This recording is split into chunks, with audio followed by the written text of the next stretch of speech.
একটা শিশু জন্মের আগেই অভিশপ্ত। সবাই তাকে দানব বলে ঘৃণা করত, কিন্তু সেই ছেলেটাই একদিন পুরো পৃথিবীকে বাঁচানোর জন্য নিজের জীবন দিতে প্রস্তুত হয়ে যায়। আজকের এই ভিডিওতে আমরা এক্সপ্লেইন করতে চলেছি চাইনিজ অ্যানিমেশন হিস্ট্রির সবচেয়ে ইমোশনাল আর পাওয়ারফুল মুভি নিঝা। মুভিটা চাইনিজ মাইথোলজির ওপর বেসড এবং 2019 সালে রিলিজ হওয়ার পর পুরো চায়নাতে প্রচুর হিট হয়ে যায়। আজকের মুভি এক্সপ্লেনেশনে থাকবে ফ্রেন্ডশিপ, স্যাক্রিফাইস আর ইমোশনাল অ্যাকশনের এক অসাধারণ গল্প। ভিডিওটা শেষ পর্যন্ত দেখো, কারণ ক্লাইম্যাক্সে নিঝা যা করবে সেটা তোমাকে ইমোশনাল করে দিবে। গল্পের শুরু হয় হাজার হাজার বছর আগে। একটা ভয়ঙ্কর শক্তি ছিল, যা ছিল একটি বিশৃঙ্খলার মুক্তা। এই মুক্তা এত শক্তিশালী ছিল যে পুরো পৃথিবী ধ্বংস করে দিতে পারত। তখন স্বর্গের সবচেয়ে শক্তিশালী গুরু ইউএনসি তিয়ানজুন সেই মুক্তাটাকে দুই ভাগে ভাগ করে দেয়। একটা অংশ ছিল আত্মামুক্তা আর অন্যটা দানবীয় গোলক। আত্মামুক্তা পৃথিবীতে হিরো হিসেবে জন্ম নেবে, আর দানবীয় গোলক 3 বছর পর স্বর্গীয় বজ্রপাতে ধ্বংস হয়ে যাবে। এখন স্বর্গ নির্ধারিত করে আত্মামুক্তাকে জেনারেল লি জিংয়ের সন্তানের মধ্যে পাঠানো হবে। কিন্তু এখানেই টুইস্ট আসে।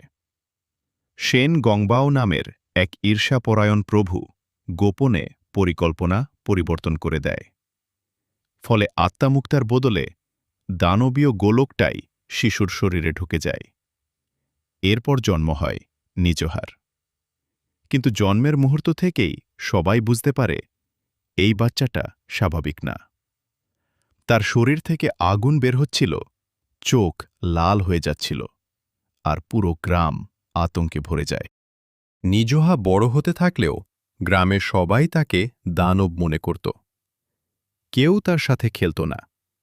সবাই তাকে দেখে ভয় পেত, কারণ সবাই জানত 3 বছর পর স্বর্গীয় বজ্র এসে তাকে মেরে ফেলবে। এত ছোট একটা ছেলে, কিন্তু শৈশবটাই হয়ে যায় এক ভয়াবহ দুঃস্বপ্ন। এই কারণে নিজহা ধীরে ধীরে রাগী আর হিংস্র হয়ে ওঠে। সে গ্রামে দুষ্টুমি করত, মানুষকে ভয় দেখাত, কারণ সে ভাবত, যেহেতু সবাই আমাকে দানব ভাবে, তাহলে আমি দানবই হব। এই আবেগিক একাকিত্ব মুভিটার সবচেয়ে দুঃখজনক অংশগুলোর মধ্যে একটা। কিন্তু একটা জিনিস নিজহাকে পুরোপুরি অন্ধকারে যেতে দেয়নি, আর সেটা হল তার বাবা মায়ের ভালোবাসা। তার বাবা লি জিং সবসময় চাইত নিজহা স্বাভাবিক জীবন পাক, আর তার মা সবসময় তাকে রক্ষা করত। সবাই যখন তাকে দানব বলত, তখন শুধু তার বাবা মাই বলত, তুমি খারাপ না। এই পরিবার বন্ধন দৃশ্যগুলো মুভিটাকে অনেক আবেগপ্রবণ বানিয়েছে। এখন গল্পতে আসে আরেক গুরুত্বপূর্ণ চরিত্র, আওবিং। সে আসলে ড্র্যাগন ক্ল্যানের রাজপুত্র, আর আসল আত্মামুক্তা ওর শরীরে গিয়েছিল। মানে, ভাগ্য অনুযায়ী হিরো হওয়ার কথা ছিল আওবিংয়ের, কিন্তু ড্র্যাগন ক্ল্যান স্বর্গের দ্বারা সমুদ্রের নিচে বন্দী ছিল। তারা চাইত আওবিংয়ের একদিন স্বর্গের বিরুদ্ধে প্রতিশোধ নিক। তাই ছোটবেলা থেকেই আওবিংকে গোপনে ট্রেন করা হচ্ছিল। একদিন নিজহা আর আওবিংয়ের দুর্ঘটনাবশত একে অপরের সাথে দেখা হয়ে যায়। দুজনেই বহিরাগত ছিল। একজনকে মানুষ দানব ভাবে, আর আরেকজন নিজের আসল পরিচয় লুকিয়ে বাঁচে। ধীরে ধীরে তারা সবচেয়ে ভালো বন্ধু হয়ে যায়। এই বন্ধুত্ব পুরো মুভিটার আবেগপ্রবণ হৃদয়, কারণ প্রথমবারের মতো নিজহা অনুভব করে কেউ তাকে সত্যি বন্ধু মনে করছে। এরপর স্বর্গের জন্মদিন উদযাপনের সময় গ্রামে আক্রমণ হয়। সবাই ভাবে নিজহা আক্রমণ করেছে, কিন্তু পরে প্রকাশ হয় আওবিং আসলে ড্র্যাগন ক্ল্যানের অভিযান সম্পন্ন করতে এসেছে। সে পুরো গ্রাম বরফে জমিয়ে দিতে চায়, কারণ ড্র্যাগন ক্ল্যান বিশ্বাস করত মানুষ আর স্বর্গ তাদের সাথে অন্যায় করেছে। এখন নিজহা সম্পূর্ণরূপে বিভ্রান্ত হয়ে যায়।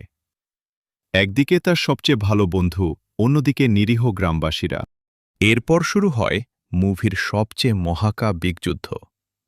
নিঝা আর আওবিং একে অপরের বিরুদ্ধে লড়াই শুরু করে। আগুন বনাম বরফ, পুরো আকাশ ধ্বংসে ভরে যায়। কিন্তু লড়াইয়ের মাঝেই নিঝা উপলব্ধি করে সে ভাগ্যের দাস না। সে চাইলে নিজের ভবিষ্যৎ নিজেই বেছে নিতে পারে। ঠিক তখনই স্বর্গীয় বজ্র এসে পড়তে শুরু করে, কারণ ৩ বছর শেষ হয়ে গেছে। বজ্র নিজহাকে ধ্বংস করার জন্য আসছিল, কিন্তু শেষ মুহূর্তে আওবিং নিজহাকে বাঁচাতে আসে। দুজন একসাথে বজ্রর সামনে দাঁড়ায়, আর পুরো গ্রামকে বাঁচানোর জন্য নিজেদের ত্যাগ করতে প্রস্তুত হয়ে যায়। শেষে বিস্ফোরণের পর তাদের শারীরিক দেহ ধ্বংস হয়ে যায়, কিন্তু তাদের আত্মা বেঁচে থাকে। আর এখানেই মুভি শেষ হয় এক আবেগপ্রবণ সমাপ্তির মাধ্যমে।